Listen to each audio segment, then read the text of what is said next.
Hi everybody. I am happy to say that my Gourami tank finally has gouramis in it again. So for my regular viewers, you'll know that I've had 8 pearl gouramis in my quarantine tank in the other room for quite a while now, and I finally brought them over and put them in my gourami tank last night. Now this is called my gourami tank because once upon a time when I first set this tank up years ago, I had a bunch of gouramis in it, and over the years I've had all sorts of gouramis in and out of this tank. But lately, once the pandemic started and I wasn't going to the fish store anymore and time went on, so on and so forth, the tank was bereft of gouramis, but I've now finally got some back in there. I also scooped a big old net full of Red Wag Platies out of my office tank. So if you'll notice the little splash of color in there, I've got, I don't know, maybe 15, 18 Red Wag Platies in there now too. I'm pretty sure the angelfish probably got some of the smaller ones. It was certainly chasing them around the tank last night, and I think it sorted it out and is satisfied with being able to have gotten all the ones it was going to be able to get.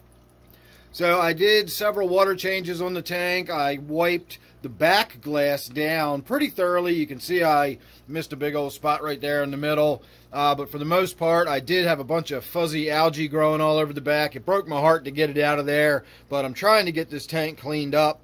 I did put some new floating water Sprite in there so that the new fish will have a place to sort of hang out and hide. And in fact, when I came in this morning and turned the lights on, all of the gourami were huddled underneath of that floating water Sprite. So when you've got fish like gourami, it's always important to have something floating that they can hide underneath and give them a little sense of security. It doesn't matter if it's a plastic plants. It doesn't even matter if it's a piece of plastic floating on the surface. If you've just got a piece of styrofoam that you want to let float on the surface, just to give them a shady, shadowy area to block the light and give them something to hide under, will give them a sense of security. So I put the floating plant in there for that.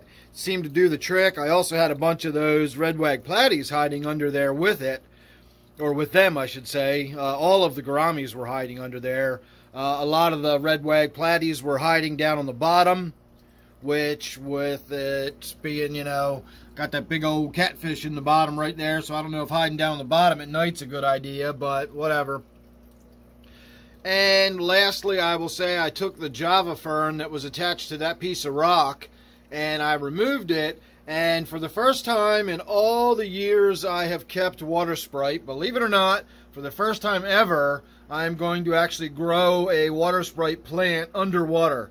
I may have done this at some point in the past, but I certainly don't remember ever doing it. So it's going to be interesting to see what having a water Sprite growing in the tank rather than floating on the surface is going to be like. So that should be pretty interesting.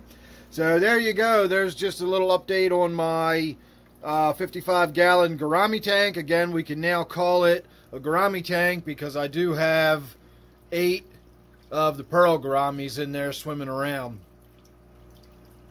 I'm really hoping once they mature a little more, with so many of them in there, they'll sort of pair off and I'll get to see some spawning colors. In all the years I've tried to keep pearl gouramis, I've never had a lot of success, and I've never seen them in their spawning colors.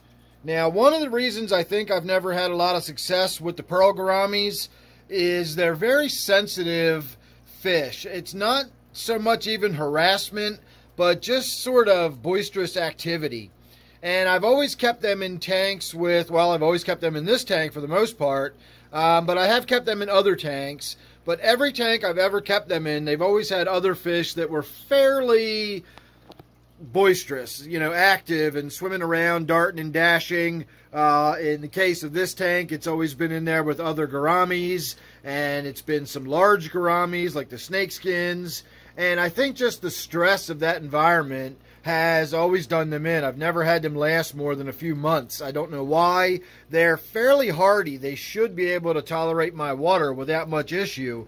But again, I've always just had problems with the pearl gourami. So this time, I know they're in a tank with a lot of other fish, and they've even got a fairly large, actually they've got a very large angelfish in the tank with them.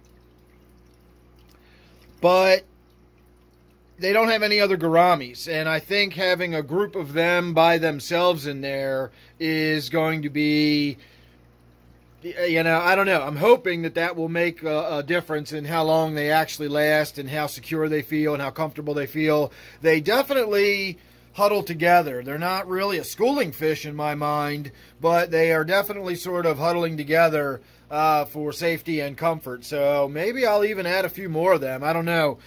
We just went out on a field trip today. We are using the quarantine tank they just came out of. We're going to be doing some experiments with some deep sand bed substrate, and we went out today to collect the sand and so on and so forth. So I'm working on that video now. That'll be coming up in a day or two, so make sure you're subscribed and you won't miss that or anything else I've got.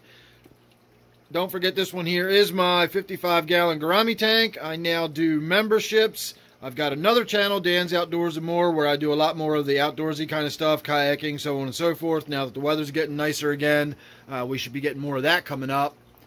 And in the meantime, make sure you're subscribed over here, and I'll see you real soon in the next one. Thanks a lot, and I'll see you soon.